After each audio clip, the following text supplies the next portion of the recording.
In this video, I'm installing an ICOM IC-2730a into a 2015 Jeep Cherokee.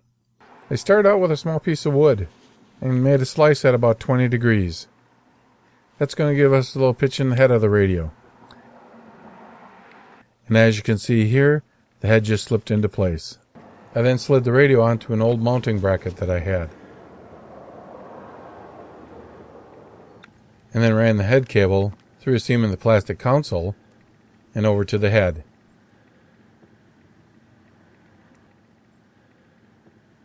The mic just mounts with a little sticky tape mic clip.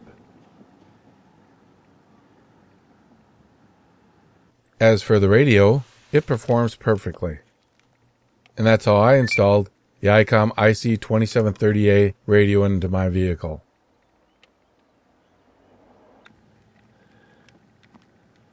I hope this video has been helpful, and 7-3 from N9 LVS.